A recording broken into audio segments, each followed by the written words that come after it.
سب دیکھنے والوں کو سلام۔ میں خدا کی خادمہ پاسٹر ملکہ لیورا آج ایک بار پھر خدا کے کلام میں سے کچھ باتیں لے کر آپ سب کی خدمت میں حاضر ہوں۔ آج دنیا میں ہمارے ارد گرد ایک ہلچل سی مچی ہوئی ہے، ایک طوفان اٹھا ہوا ہے۔ لوگ پریشان ہیں، غم زدہ ہیں، مصیبت زدہ ہیں، اظہار ثانی کا سامنا کر رہے ہیں، تکلیفوں کا سامنا کر رہے ہیں۔ جب میں نے یسوع مسیح کو اپنا شخصی نجات دہندہ قبول کیا، یسوع مسیح کے وسیلے سے میں نیو کریشن بنی، تو میری زندگی میں بھی حالات ایسے آئے، مصیبتیں، پریشانیاں آئیں، مجھے بھی دکھ تکلیفوں کا سامنا کرنا پڑا۔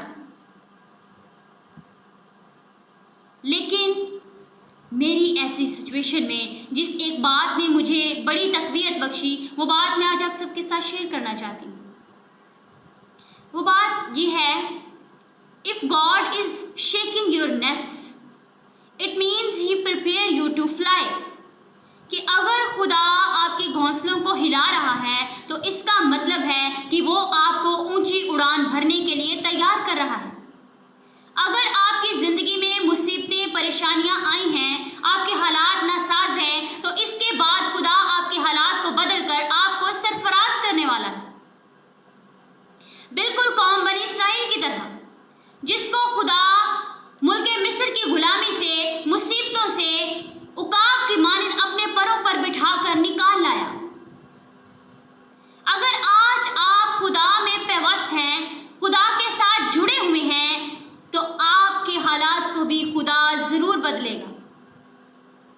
لیکن آج کچھ مسیحیوں کو ایک غلط فہمی نے گھیر رکھا ہے، وہ ایک غلط فہمی کا شکار ہیں۔ وہ سوچتے ہیں کہ اگر ہم مسیحی ہیں تو ہم پر مصیبتیں، اظہار ثانی، دکھ، مصیبت، پریشانی نہیں آنی چاہیے۔ لیکن میں آپ کو خدا کے کلام مقدس میں سے بتانا چاہتی ہوں، زبور نمبر 34 اس کی 19ویں آیت میں کلام مقدس میں لکھا ہے، صادق کی مصیبتیں بہت ہیں، لیکن خداوند اس کو ان سب سے رہائی بخشتا ہے۔ صادق کی مصیبتیں بہت ہیں۔ ہم اس آیت کی باقی باتوں پر غور کرنے سے پہلے لفظ صادق پر غور کریں گے۔ جب ہم لفظ صادق کو عبرانی متن میں اس کے معنی کو دیکھتے ہیں تو اس کا مطلب ہے ایسا شخص جو خدا کو پسند کرتا ہے اور جس کو خدا پسند کرتا ہے، شریعت پسند، قانون پسند شخص۔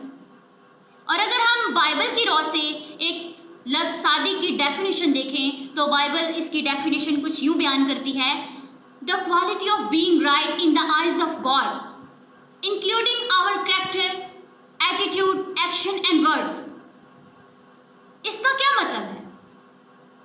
اس کا مطلب ہے کہ خدا، ہمارا معیار خدا کی نظر میں درست ہو، ہمارا کردار، ہمارا رویہ، ہمارا طرز عمل اور ہمارے الفاظ اس میں شامل ہیں۔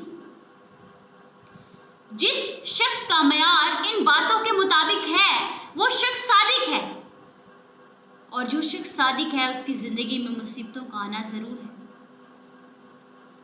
لیکن جب ہم اس آیت کے اگلے حصے پر غور کرتے ہیں تو یہاں پر لکھا ہے، لیکن خداوند اس کو ان سب سے رہائی بخشتا ہے۔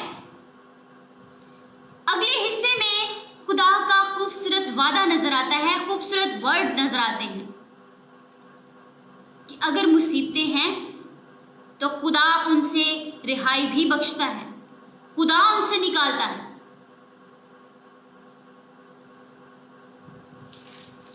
لکھا ہے، لیکن خداوند اس کو ان سب سے رہائی بخشتا ہے۔ صادق کی مصیبتیں بہت ہیں۔ اتنی مصیبتیں کسی شریر کی زندگی میں نہیں آتی جتنی مصیبتیں ایک صادق شخص کی زندگی میں آتی ہیں۔ ان گنت مصیبتیں، بے شمار طوفان اس کی زندگی میں آتا ہے۔ جب ہم لفظ صادق مصیبت کو دیکھتے ہیں تو اس کے معنی کو دو طریقوں میں لیا جاتا ہے، پازیٹیو اور نیگیٹو۔ پازیٹیو، خدا کی طرف سے ہم امتحانات میں سے گزرتے ہیں،